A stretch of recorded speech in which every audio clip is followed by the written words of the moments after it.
term Northern Shaman is in many ways a shorthand. It's a modern term. If you went back in time, you wouldn't meet somebody who said, I am a Northern Shaman.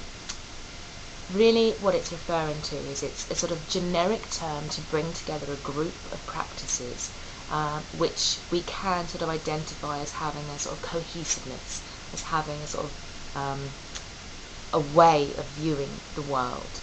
The term shaman itself comes from a different tradition. It would be much more associated with practices, for example, from Siberia and from Asia.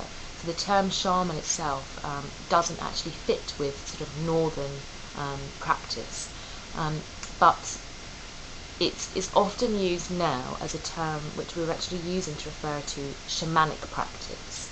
Shamanic practice, as we use it, is where the practitioner works in ordinary and non-ordinary reality. They work with spirit to bring about healing, to find information, bring it between those worlds, between ordinary reality and non-ordinary reality, to change the web of being, to bring about and manifest change in the world that we live in and within our own inner worlds as well.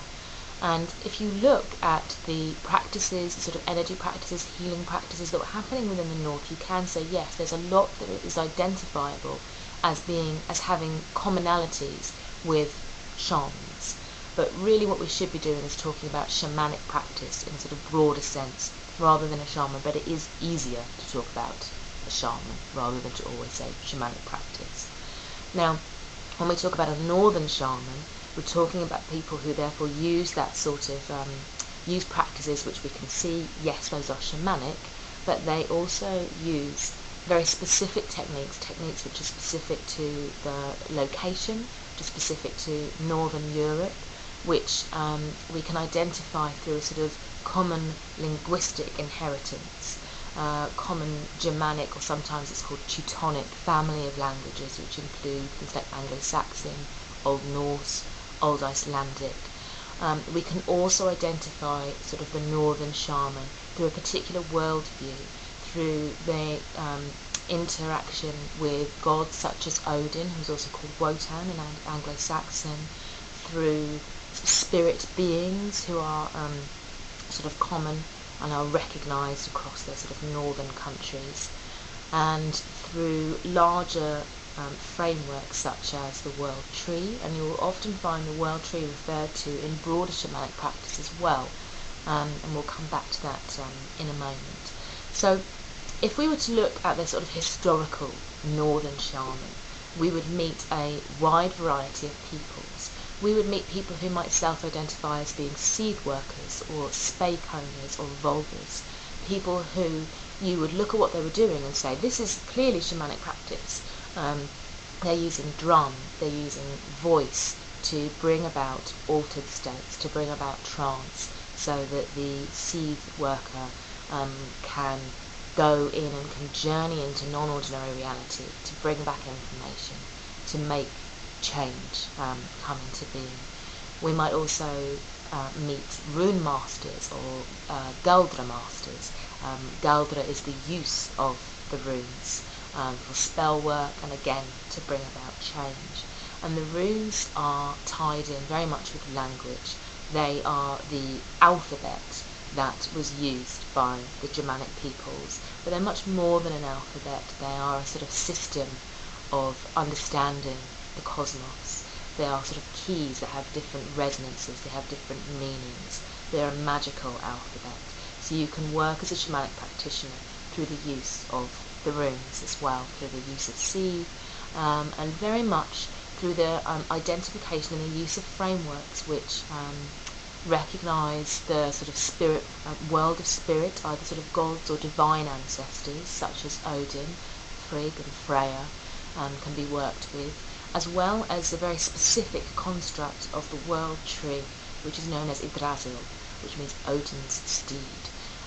The steed that Odin, this sort of god that we were talking about, journeys upon to move between the worlds. So we can see that Odin in himself is a sort of archetype of the shamanic practitioner. He uses runes, he is the discoverer or the creator of runes. He births the runes, but he discovers them as well. But he also works as a seed practitioner. He learns that from the goddess Freya.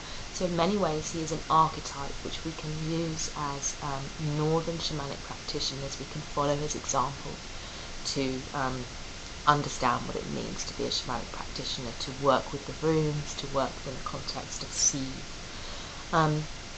We also have the concepts which are sort of important for shamanic practice of the web of being, and specifically of the sort of well of weird. Weird can be seen of as being a little bit like karma. It is to do with fate, it is to do with what has come before, the way in which the past relates with the present. And we work with the well of weird, and we draw threads from the well of weird, so that we can affect the web of being.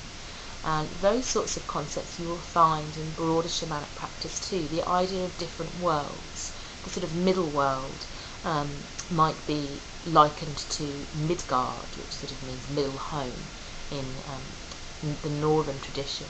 So there's a sort of interweaving.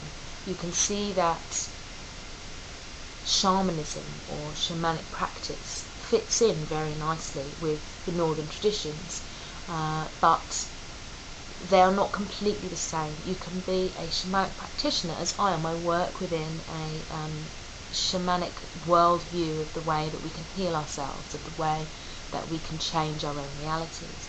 But I specialise in northern shamanism. I am passionate about northern shamanism. I love working with the runes. I love working with Yggdrasil, working with deities such as Odin, working with ancestral spirits in a particular way. And so for that reason I would term myself as being a northern shaman, although that is a sort of a term which helps us to understand what we're talking about, rather than being a sort of a person who's sort of standing there in front of you saying, I'm a northern shaman. I would say more, I work with the runes, I work within the northern tradition, I am a shamanic practitioner. But northern shaman sort of encapsulates what we're talking about.